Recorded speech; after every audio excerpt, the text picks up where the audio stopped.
shir jaraa'id ay si wadajir ah u qabteen wasiirka diinta ee waqaafta Sheekh Khaliil Cabdullaahi Axmed iyo sidoo kale agaasimaha guud ee wasaaraddaasi Aadan Cabdullaahi Cabdulle ayaa waxa ay sheegeen inaan la xidhi doonin masaajidada isla markaana bulshadu ay ku tukanayaan guryahooda. ugu horeyntii waxaa shirkaasi jaraa'id ka hadlay agaasimaha guud ee wasaaradda diinta ee waqaafta Aadan Cabdullaahi Cabdulle waxaana hadalladiisii ka mid ahaa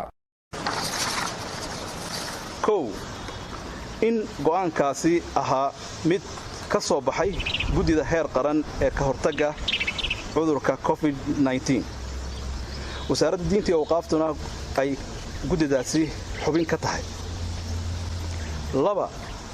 in qodobkaasi koowaad ee guddida soo saartay marnaba aan lagu xusin masaajidada ha la xidho, laakiin dadweynaha lagu wargeliyey in ay guryahooda ku tukadaan si looga badbaado faafidda cudurkaasi. diinteenna suubanna ay bannaysay sida ay culimmadu ku taliyeen.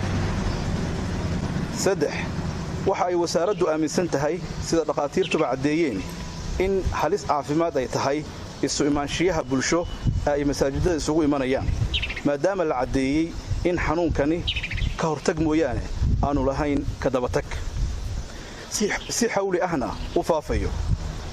waxaynu ognahay siduu u dhibaateeyey una aafeeyey xanuunkani dalalkii dadkooda ka baaqsaday in ay maqlaan talooyinka caafimaad ee la siiyey.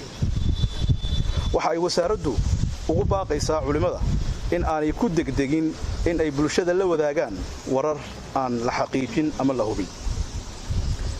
qodobka shanaad ee uguna dambeeya, wasaaraddu waxay u mahadcelinaysaa guud ahaan culimmada dalka sida ay mar kasta ula garab taagan yihiin wacyigelinta xanuunkan. taas runtii waxaa tala soo jeedin aad u qiimo badan oo ay guddida culimadiinku ay la sheergareeyeen amba ay kala qayb qaateen guddidii heer qaran ee ka hortagga iyo iska ilaalinta ama iska dhowrista xanuunkan fayraska ah ee halista ah.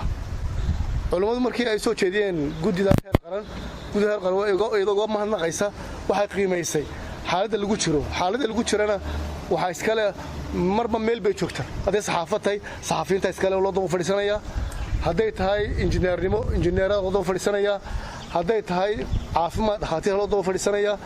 ilaahayna subxaana wa tacaala qur-aankiisa kariimka wuxuu ku leeyahay fas'aluu ahla dikri in kuntum laa taclamuun. weydiiya qolada yani cilmiga u leh arrintaas amba ahla dikriga qolada cilmiga u leh yani dhinacyada kala duwan ee nolosha ayaa laga waraysanaya. culimadiinkuna waxay xaq u leeyihiin inay markay qaataan talooyinka caynkaas ee dhakhaatiirta inay markaa ku fadhiisiyaan go'aamadooda. Abdiraxmaan Yaasiin British warbaahinta SBC Hargeysa.